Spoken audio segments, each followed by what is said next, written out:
verse 26 to 27, sabi ng Panginoong Hesus sa mga alagad niya, siya ay aalis, ngunit iiwan niya ang kanyang Espiritu, the Holy Spirit, coming forth from the Father to help us. I am blessed, by the way po, kasi nalaman ko kay Pastor James that you are really seeking the scripture. Na hindi siya nagpa-PowerPoint si Pastor James.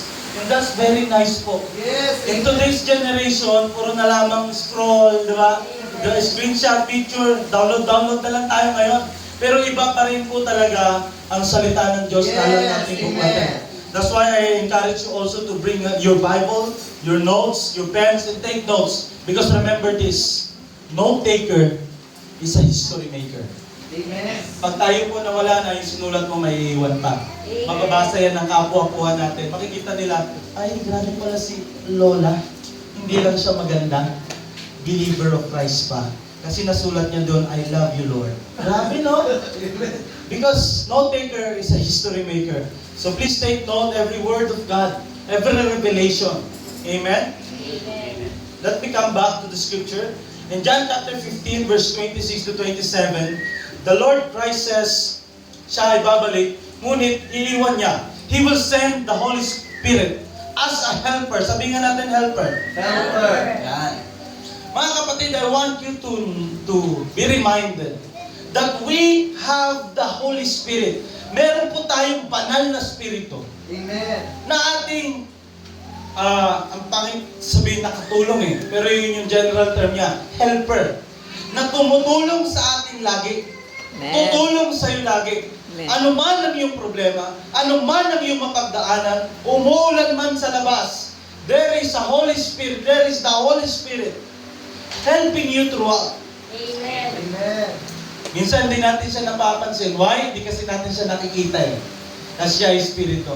But if we could just open our spiritual eyes, naniniwala po ako, makikita natin ang banal na Espiritu na side by side pag natutulog tayo katabi natin. Yes. Kahit nasaan tayo katabi natin. Pag pupunta ka sa lugar na di mo alam, kasama mo siya. Pag may gagawin kang mali, nandyan siya. Yes. Bumubulong-bulong siya sa'yo. Huwag mong gawin yan. Huwag yan. Itigil mo na. The still small voice. Yes. The Holy Spirit is present and alive. Amen. Hallelujah. Right until now, I really felt the presence of the Holy Spirit. Yes. Hallelujah. Oh, Rababashiki, Aralabahasi. Lord, salamat po.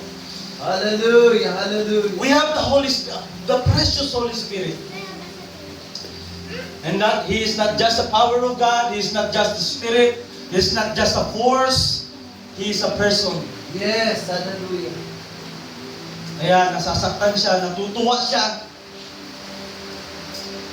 Maaari po siyang mahalin, maaari siyang yakapin dahil siya po isang persona. In Acts chapter 1 verse 8, the scripture says, when you receive the Holy Spirit, you will receive power when the Holy Spirit has come upon you. Ikaw daw po ay makakatanggap ng kapangyarihan kapag ang banal na Espiritu ay sumayo. Amen. Take note mga magulang, mga kapatid, ang banal na Espiritu sa oras na tinanggap mo si Kristo bilang Panginoon mong tagapagligtas, siya po ay sumayo. Amen. Amen. Ikaw po ay pinanahanan na ng banal na Espiritu. Amen. Kaya ang tawag sa atin ay templo ng Diyos. Yes. Amen. The Holy Spirit is in you. Amen. And what is amazing about it, ang napakadakila patungkol po doon, is this: the scripture says, the Spirit that raises Jesus from the dead is the same Spirit that is living in you. Amen. Wow! That's why, if you die today, wag naman sana, wag pa sana, if you have the Holy Spirit, kagaya ng pagbuhay niya kay Kristo mula sa kamatayan, ikaw ay muli ring mabubuhay. Amen. Sino po yung gustong muling mabuhay? Amen. Hallelujah! We want all to have that everlasting eternal life. And we cannot have that without the Holy Spirit. Yes. Acts chapter 1 verse 8, you will receive power when the Holy Spirit has come upon you. This is the promise of our Lord Jesus Christ to the early church, to the apostles, to the believers. And that promise, I believe, is also the promise of God to you and me. Amen. You cannot just have the Holy Spirit and not receiving His power. Yes. Hindi pwedeng banal na spirito lang tapos walang kapangyarihan. Yes. Pastor, anong kapangyarihan yun? May apoy na lalabas? Diba? Sana ganun ano? Para yung mga matitigas na kulong, ganun yung mga lang. Pero hindi. That power, one of the best power that I like when you have the Holy Spirit is this. The power to say no to sin. Yes. Amen. And the power to say yes to God. Amen. Amen? Isn't that amazing? Kapangyarihan pala ang tumanggi sa kasalanan. Yes. At kapangyarihan din pala ang sabihin, yes Lord, susunod ako sa iyo kahit anong mangyari. Wow!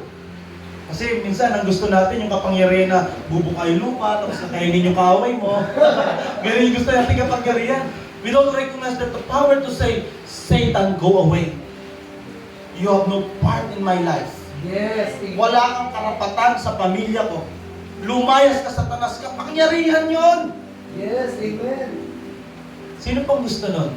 Yes. Ha? Yung pag sinabi mo kay Satanas, tumahimik ka. Ha? Wala kang karapatan dito. And he can't help but to obey. Why? Takot siya sa Panginoon natin. Amen. Amen. Amen. Hallelujah.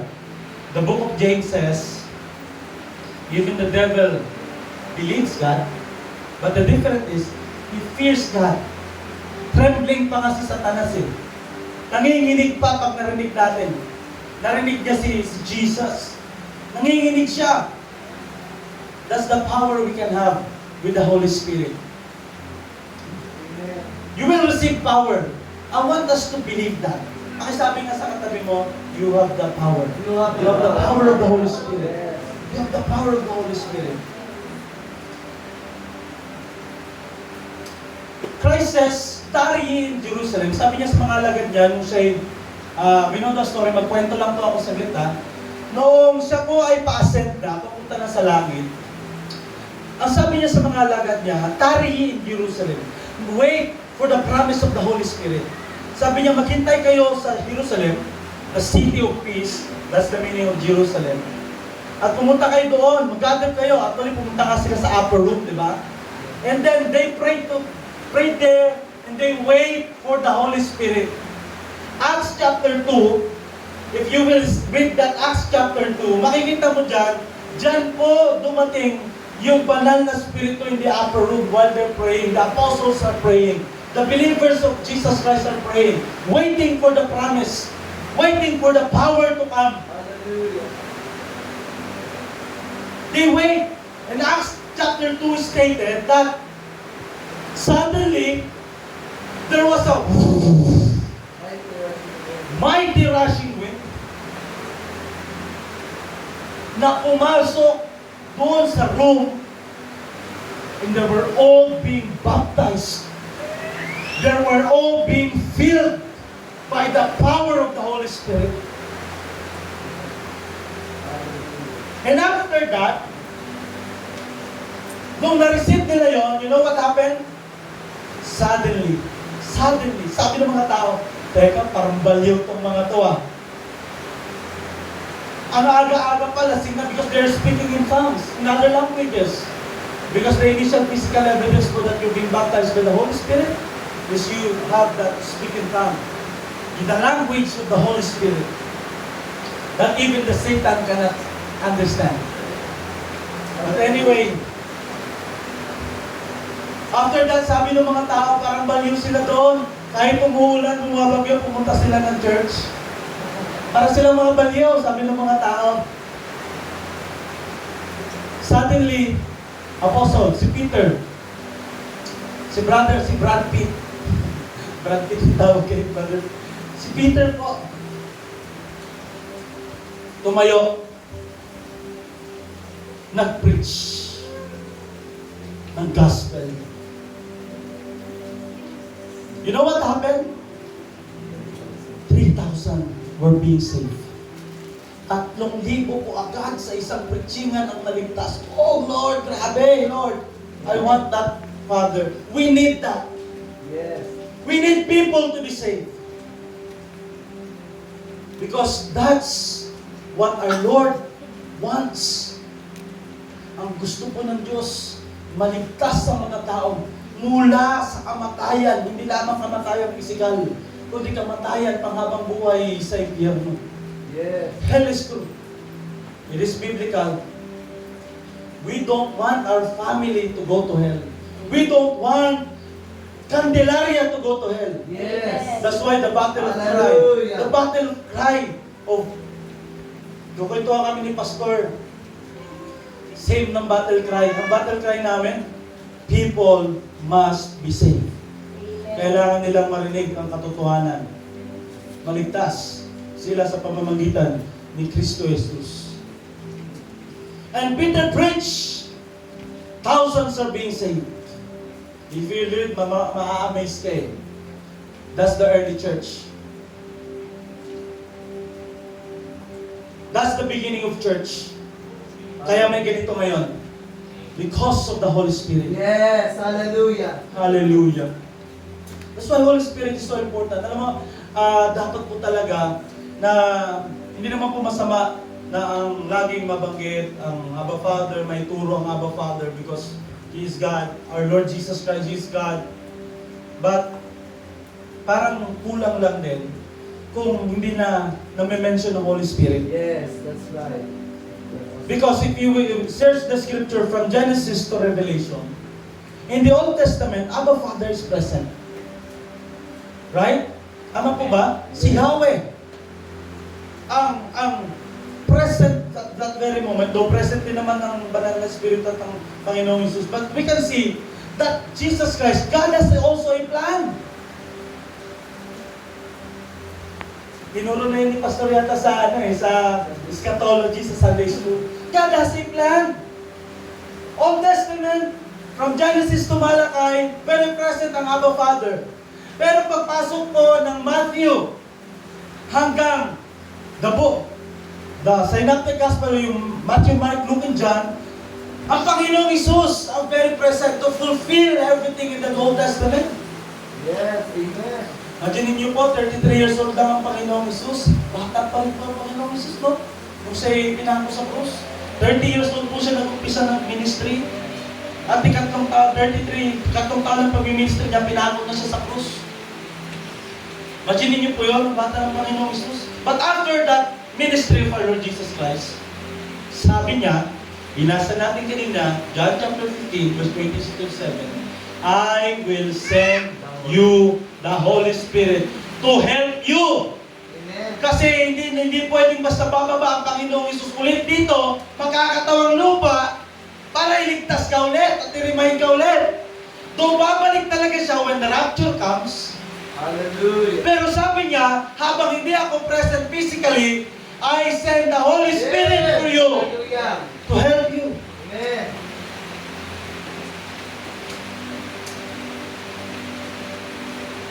I want to express this, my friend, mga kapatid. Nung sabi ng Panginoong Isus, I will send the Holy Spirit, nung sila'y pumunta sa upper room nag-pray, at na-receive nila yung power ng Acts chapter 1 verse 8 na binasa natin, Peter preached and thousands were being saved, naligtas talaga nagimbal yung society, parang yung ginagawa ng pure gospel ngayon, nagimbal yung body of Christ. Kasi meron bakit ano yun, Pastor James, bakit daming gawain? Hallelujah. Because of the power of the Holy Spirit. Amen. Nagimbal sila, pero there was a key. There was a key na ayaw kong malampasan. Nating lahat. Alam niyo po kung bakit nila na-receive ang Holy Spirit? It is because they obey. Sabihin mo nga sa katabi mo, obedient. Sinunod nila ang utos ng Panginoong Isus to wait